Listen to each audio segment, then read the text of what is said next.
আপোনালোকে চাবলৈ আৰম্ভ কৰিছে E24 লাইভ ব্ৰেকিং আৰু ষ্টুডিঅ'ত মই ৰতি। যোৰহাট চিকিৎসা মহাবিদ্যালয়ত ঘটিছে এক আচৰিত ঘটনা। CCTVৰ ফুটেজত দেখা গৈছে এগৰাকী কণমানিজনীৰ ভাষ্যই বিপৰীত পেলাইছে সকলো।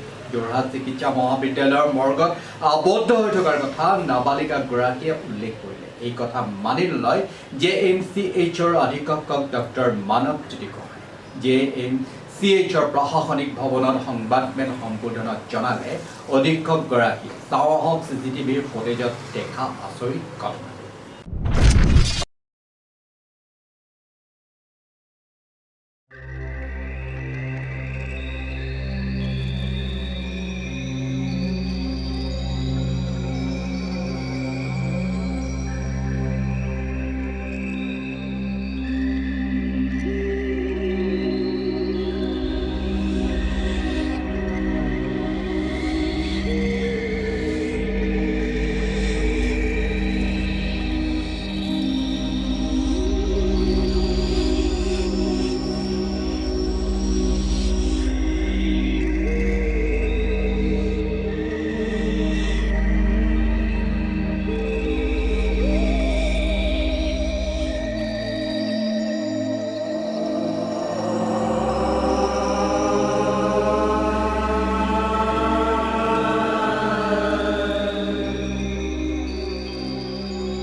যোৱাকালি একচুৱেলি সংবাদ মাধ্যমত এটা বাতৰি সম্প্ৰচাৰ হৈছিলে।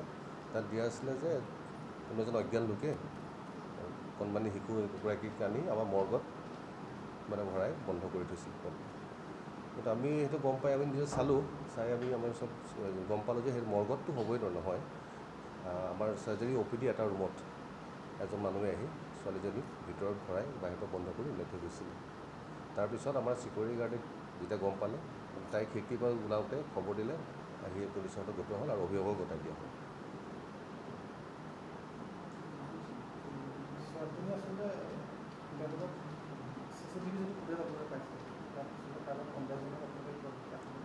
সেইটো এতিয়া মানুহজন আমি চিনি নাপাওঁ, আমি গোটেইখিনি আমি দিম, আৰক্ষীৰ হাতত আমি জমা দিম, এইখিনি চাম। এটা অলৰেডি এটা এনকুৱাৰী দিছেই আমাৰ উপায়ুক্ত মহোদয় ছাৰে এইটো বিষয়বস্তুটোৰ ওপৰত। আমি সেইকাৰণে যিমান পাৰোঁ চাওঁ, এইখিনি সহায় কৰিম। আৰু এনেকুৱা ঘটনাবিলাক একচুৱেলি কি হয়, আমাৰ এই কোনে কৰিছে মানুহজন ধৰি উলিয়াব লাগে। এইবিলাকে কি হয়, এতিয়া আমি এতিয়া ভাবিব লাগে হস্পিটেলখন কেনেকৈ ঠিক কৰিম, সেই কথা ভাবি এইবিলাকত সোমাই থাকিলে আমি উপায় নাই, জড়িত হৈ যাব লাগে, ভাবি থাকোঁ এইবিলাকৰ সমাধান কৰিব লাগে। সেইকাৰণে আমি যদি কোনোবাই জানি বুজি কৰিছে এইবিলাক ধৰিব লাগে।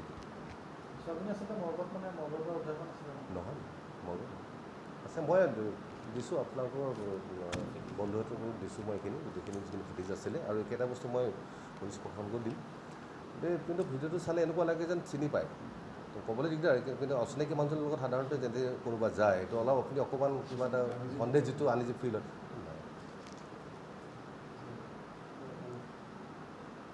আৰু আমি লগতে এইটো কৰিছোঁ, আমাৰতো নিজৰ চিকিউৰিটি আছে, চিকিউৰিটিক আৰু বেছি এলাৰ্ট থাকিবলৈ কৈছোঁ।